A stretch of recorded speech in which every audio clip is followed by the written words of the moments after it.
예물에 대해서 보시는데 마태복음 2장 11절 한번 보실게요. 마태복음 2장 11절. 오늘 아마도 이 예물에 대한 내용이 우리들에게 아마도 또 다른 신학적인 그런 의미를 제공할 거라고 그렇게 생각을 합니다. 자, 마태복음 2장 11절 같이 한번 읽어보시겠습니다. 시작. 집에 들어가 아기와 그의 어머니 마리아가 함께 있는 것을 보고 엎드려 아기께 경배하고 보배합을 열어 황금과 유향과 몰약을 예물로 드리니라. 여기에서 지금 이 사람들이 드린 게 황금, 그 다음에 유향, 몰약이라고 하는 예물을 드렸습니다. 이게 어떤 배경인지는 아시죠? 예수님이 나셨는데 저 먼 곳에 있는 사람들이 예물을 가지고 예수님께 찾아와서, 되게 중요한 거예요. 어머니와 아기가 함께 있었다. 그런데 아기께라는 거예요. 예수님께 저 예물을 드렸다는 거예요. 자, 그러면 이제 그거부터. 그러면은 이게 도대체 뭘 얘기하는 거예요? 예물에 관한 이야기야? 그럼 예물이 무엇이냐는 거지? 예물에 이게 뭘 얘기하는 거예요?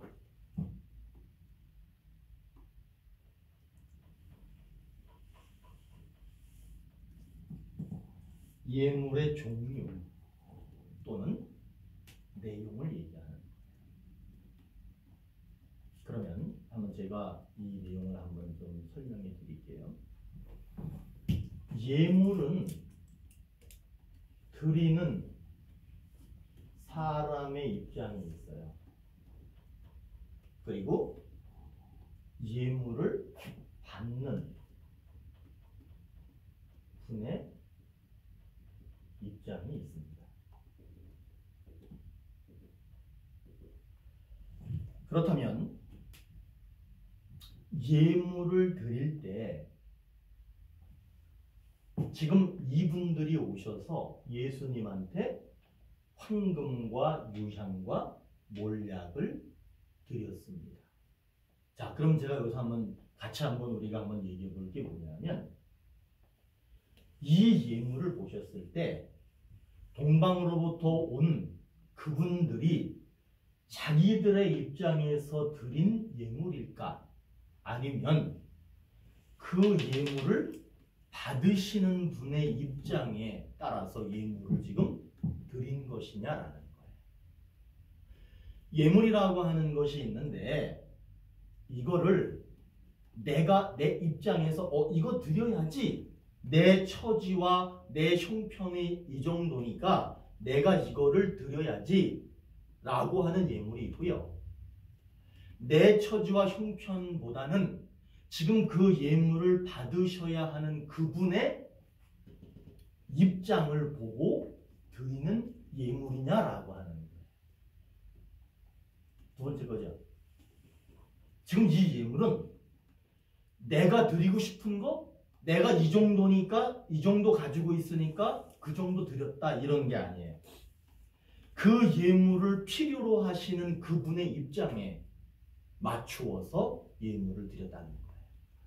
그러면 황금이라고 하는 것은 그분에게 딱 걸맞는 예물입니다. 당신은 왕이십니다. 당신은 이 땅의 왕이시고 영적으로도 왕이시고 우리를 구원하실 왕이시고 죄에서 우리를 건져내실 왕이시고 이 땅을 구원하실 왕이십니다 라고 하는 표가 뭐냐 하면 황금인 거예요. 그래서 그 예물을 드리는 거예요. 그러니까 누구한테 맞힌 거냐면 당신은 왕입니다. 거기에 맞춰 드린 거예요. 그럼 유향이라고 하는 것은 우리나라 한의학에서도 쓰는 약재료입니다. 그러면 이 유향이라고 하는 것은 어디에 쓰는 거냐 하면은 방부제 아세요? 방부제 또는 진통제에 쓰는 게, 그래서 유향을 언제 쓰냐면 이렇게 막 무릎 관절이 아프거나 막 허리 아프고 이런 뼈 아픈 사람들 있잖아요. 통증이 그게 극심하잖아요. 그럴 때 이 유향을 쓰면 효과가 있습니다. 그리고 향자가 들어가는 것들은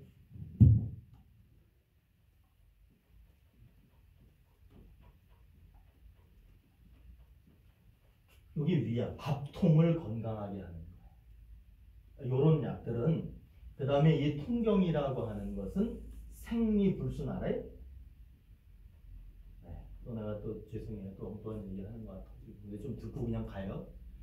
통경이라는 말은 생리불순, 다시 말하면 혈액 순환에 쓰는 게 통경제요. 건위제는 위를 건강하게 하는 거예요. 그런데 이 유향이라고 하는 것은 방부, 그 다음에 통증에 쓰는 거고, 모략이라고 하는 것도 역시 방부와 통증에 쓰는데, 통경제, 말하자면 막혀 있는 것들을 뚫어주고, 이런 거는 이제 뭐 우리의 건강 상식에서 제가 말하는 거고, 방부제와 통증 제거에 쓰는 것이 모략과 유향입니다. 예수님한테 이거 필요해요, 안 필요해?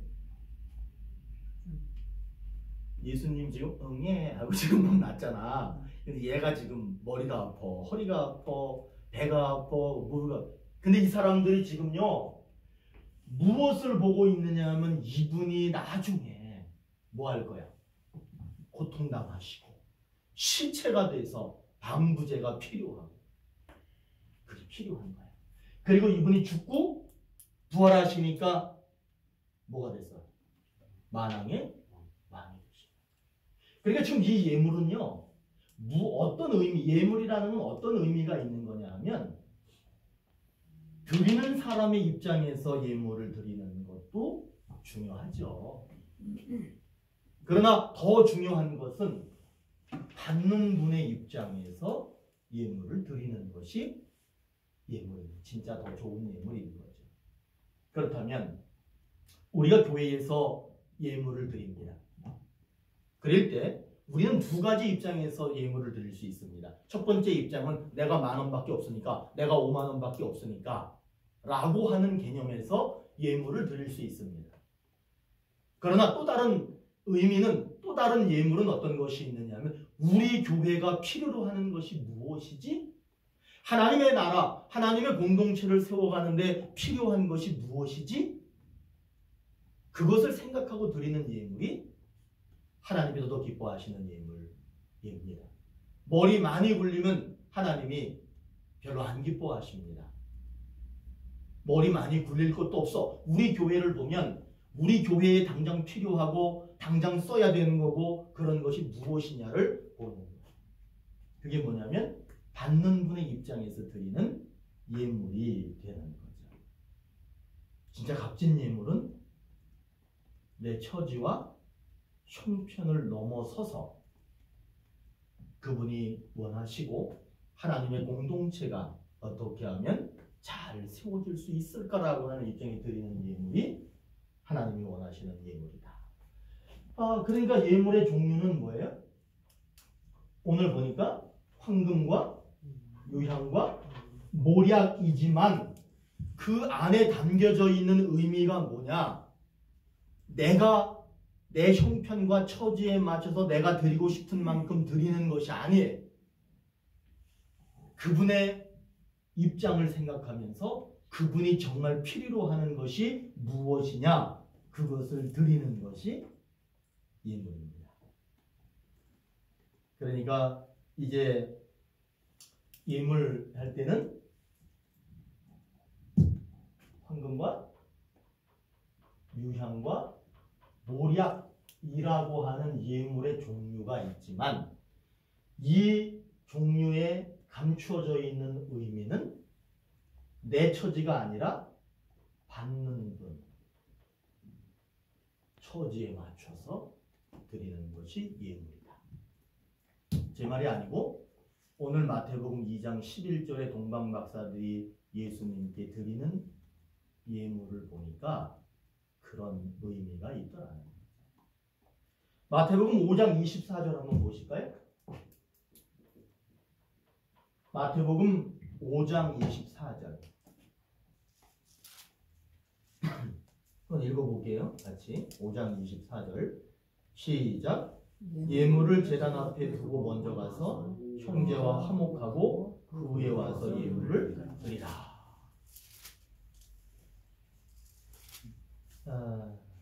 예물은 그래도 예물의 종류입니다. 예물의 종류인데 오늘 말씀에서는 뭘 얘기해요? 화목이 예물의 종류입니다. 참 재밌는 것 같아요. 예물은 하나님으로부터 우리가 받은 것이 많기 때문에 그거에 감사해서 그거에 보답하는 답으로 드리는 것을 예물이라고 합니다. 우리가 하나님께 받은 게 참 많기 때문에 예물을 드리는 거예요. 그런데 또 뭐가 있어요? 성물이라는 것도 있습니다. 이 성물이라고 하는 것은 무엇을 얘기하느냐 하면 인간이 하나님께 예식을 치룰 때 쓰여지는 물건을 얘기합니다. 가톨릭 같은 경우에서는 중요하게 여기는 게 뭐냐면 마리아상 아시죠? 마리아상 같은 거를 성물이라고 생각합니다. 그 다음에 묵주 아세요? 이렇게 천주십자들이 이렇게 주 예수 그리스도 하나님의 아들이시여 이 죄인을 불쌍히 여기소서 한 개 넘기고 주 예수 그리스도 하나님의 아들이시여 이 죄인을 불쌍히 또 하나 넘기고 이렇게 하면서 그 묵주가 성물입니다. 그런데 우리들에게 성물은 뭐예요? 사실은 다 이런 것도 성물이라고 합니다. 이런 거 그죠? 다 성물이에요. 그래서 사실 귀하게 소중하게 여기고 그렇게 해야 되는 거죠. 그런데 정말 성물이 뭐냐 하면 세례식이나 성찬식 때 쓰는 그런 도구들 있죠. 그런 것들은 귀하게 여길 필요가 있습니다. 그것들을 신성시한다는 건 아니고요. 그런 것들이 성물입니다. 자, 중요한 것 예물을 드리고 이거는 성물을 드리고 할 때 우리는 이거를 뭐라고 얘기하느냐면 물질, 다시 말하면 보이는 것입니다. 그리고 만져지는 것 이런 것을 얘기합니다. 자, 그런데 오늘 예물의 종류를 보니까 얘는 화목하고 온 뒤에 드려라 라고 얘기를 하는 걸 볼 때 얘는 보이는 게 아니에요. 만져지는 것도 아니에요. 그저 가슴 속에서 머릿속에서 내 속에서 알아차릴 수 있는 정도인 것이죠. 아하, 그렇다면 예물의 종류는 여기는 다 보이는 겁니다. 그런데 의미가 중요했죠? 여기는 보이지 않는 것도 예물이 될 수 있다는 거예요.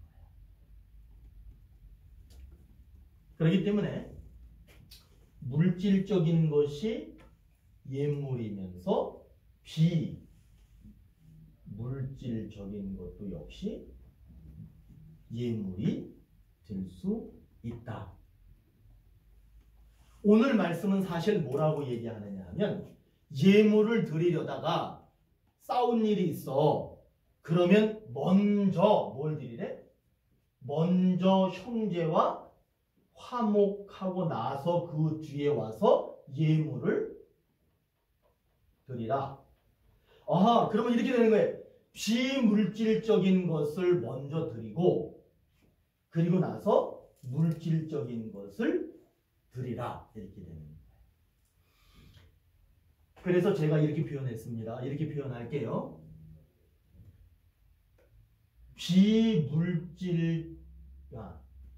물질적인 것 위에 비물질 예물이 있다. 되게 좋은 표현이야. 이거 이제 오늘 하나 만든 거야. 영상이 피곤해서 잘 쳐야 돼. 타이핑 이건 잘해. 이거는 자, 물질적 예물 위에 비물질적 예물이 있다는 거야. 그게 뭐냐면 화목이에요. 그러면 우리는 이제 뭘 생각할 수 있어? 사랑, 믿음, 순수함, 다른 사람을 불쌍히 여기는 마음, 이런 게 뭐예요? 예물이에요, 아니에요? 예물이에요. 그런 예물이 보이지 않는 예물이에요. 그리고 나서 우리는 보이는 예물을 드릴 수 있어야 되는 거죠. 사랑, 믿음, 순수함, 다른 사람을 불쌍히 여기는 것, 나의 것을 비워 다른 사람을 채워주는 그런 마음이 있잖아요. 그런 마음이 비물질적인 예물이고, 그런 비물질적인 예물과 함께 예물과 선물이 드려질 때 하나님께서 그것을 기뻐하시고 받아주신다는 거죠. 참 이게 보면 매우 재미있어요. 재미있고 많은 것을 깨닫게 합니다.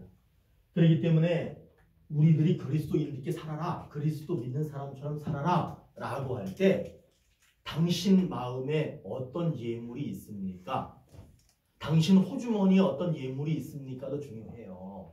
당신이 오늘 예배당에 예배 드리러 올 때 돈을 얼마 가지고 왔습니까? 그것도 중요해요. 그러나 하나님께서 그런 물질적인 예물 위에 더 높이 두는 예물이 뭐냐 하면 당신 마음속에 어떤 예물이 들어있습니까? 내 마음속에 어떤 예물이 들어있습니까? 사랑이 있으면 좋겠죠. 그게 예물입니다.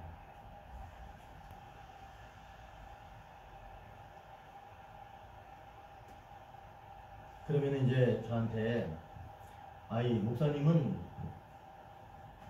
이게 예물의 종류라고 얘기하고 이것도 종류라고 얘기하고 이건 의미를 찾고 이거는 보이지 않는 비물질적인 것도 예물이라고 막 설명을 하는데 그거는 다 어디서 근거를 가지고 얘기하는 겁니까? 라고 물어보신다면 성경이 그렇게 얘기하고 있는 거예요.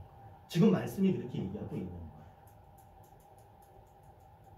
자, 그 다음에 요거 하나만 더 할 거예요. 하나만. 시간이 들으니까. 자, 5장 23절 한번 보실까요?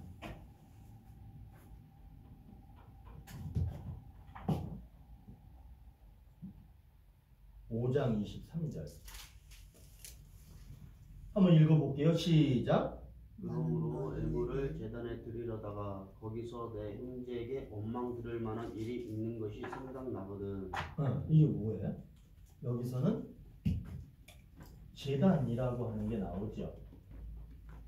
그러니까 이거는 뭐냐 하면 드리는 뭐예요? 예물을 드리는 장소를 얘기하는 거예요. 예물을 드리는 장소가 어디래요? 제단이랍니다. 자, 그런데 사실은 예수님이 오신 이후에는 제단이라고 하는 말이 그렇게 썩 어울리는 말은 아닙니다. 제가 어느 교단에 가서 이렇게 이야기를 듣고 이렇게 할 때 제단이라는 말은 절대로 쓰면 안 됩니다. 막 그래요. 강단이라고 해야지, 설교단이라고 해야지 제단이라고 쓰면 안 됩니다. 막 그래요. 제가 그걸 이렇게 들을 때 거기서 제가 용기가 많으면 왜 꼭 그렇게만 해석하십니까? 라고 말을 해서 이렇게 저렇게 얘기를 해야 되는데 거기서 얘기하면 안 돼. 그런 데서 그냥 가만히 있어야 돼. 자, 그런데 여기 계신 목사님들에게 제가 한번 여쭤볼게요. 제단이라고 하는 말을 써야 된다, 쓰면 안 된다. 사실 그거는 논할 게 아니야. 왜냐하면 우리는 뭘 찾는 거예요? 제단이라고 하는 의미를 찾으면 되는 거예요. 제단이라고 하는 의미는 뭐냐 하면 제단에서는 옛날에 과거에는 뭐 했어요? 불살랐죠. 불살랐잖아. 제단에서는 불살랐어요? 근데 불살랐어. 그러면 불살라면은 그 다음에 어떤 일이 일어나요? 죄 없음. 이게 되는 거야. 네? 무형이. 그러니까 불살랐지. 죄가 없음. 이게 의미야.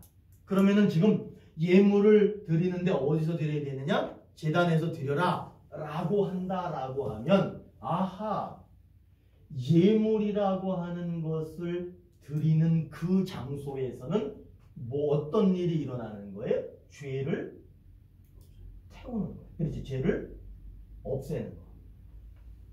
없애는 거. 그러면은 진짜 그 결과가 어떤 거냐 하면 죄가 없는 거예요. 아하, 그러면은 제단이 지금 이것도 제단이야. 여기가 제단이야. 그런데 저거를 제단이라고 해야 되냐 말아야 되냐 그거는 의미가 없어. 의미가 없고 우리가 예물을 여기서 이렇게 드린다라고 할 때 어떤 일이 이건 되게 신학적으로 중요한 겁니다. 이거 되게 중요한 거고 표현하실 때 당신 마음에서 뭐가 일어났어요? 이렇게 물어보는 거예요. 당신 마음에 그때 뭐가 일어났어요? 라고 하는 신학적인 거예요. 우리 마음에 뭐가 일어나느냐 하면 이게 중요한 거예요. 제단이라고 하는 장소가 중요한 것 같지만 더 중요한 것은 이런 의미가 있다는 거예요. 그래서 우리가 예물을 드렸어, 제물을 드렸어, 그랬을 때 저것이 불살라지고 성경에서 뭐라고 얘기하느냐. 예배 시간에 이런 거 하죠. 사람들이 회개 기도를 하거나 했을 때 목사님이 뭐라고 선포해? 너희의 죄가 주홍같이 붉을지라도 눈과 같이 휘어질 것이요 진홍같이 붉을지라도 양털같이 희게 되리라. 그러면 선포해 주신 거야. 그런데 이 약속의 말씀이 이루어지려면 단순히 내가 선포했다고 해서 이루어지는 것이 아니라 그것이 이루어지려면 제단 앞에 드리는 뭐가 있어야 되는 거냐 하면 예물이 있을 때 그 선포가 완성되는 거예요. 왜 그러느냐 하면 나는 죄인이었는데 하나님으로부터 또는 목사님이 선포해 주시는 말씀으로부터 내가 완전히 불살라지고 죄 없는 사람이 되었다라고 하는 것이 예물 안에서 완성되는 거예요. 왜냐하면 제단에는 반드시 불살릴 것이 있어야 됩니다. 그러면 오늘 언제더라? 뭐 우리가 설교했던 것 같아. 이거 원죄 이야기했죠. 아, 오늘 할 건가 보다. 원죄는 예수 믿으면 없어져요. 이건 예수 믿으면 없어져. 그런데 원죄 말고 무슨 죄가 있어요? 남은 죄가 있어요. 근데 이 남은 죄는 어떻게 없어져? 남은 죄는 어떻게 없어지느냐 하는 거예요. 죄가요. 나 혼자 이렇게 나한테 죄가 있고요. 전도사님하고 나하고 있잖아. 그 우리 사이에 죄가 생겨. 열받게 하잖아. 그러니까 좀 극단적으로 표현하면 부모 사이, 형제 사이, 친구 사이 이 관계 안에서요. 그 안에 죄가 계속 생깁니다. 그게 뭐냐면 이 죄는 어떻게 없앨 거예요? 오늘 예물이라고 하는 입장에서 볼 때 하나님 앞에 나와서 드리는 예물을 통해서 그 죄가 사함받았다라고 하는 증거가 됩니다. 근데 오늘 이제 좀 이따가 우리가 말씀을 나누게 될 때 그렇게 해서 죄가 이 남은 죄가 사라지는구나. 이제 그거는 이제 그때 보도록 하겠습니다. 오늘은 예물은 여기까지만 하시죠. 그리고 일단 목사님 이거 좀 꺼주시겠어요? 껐다 다시 하자.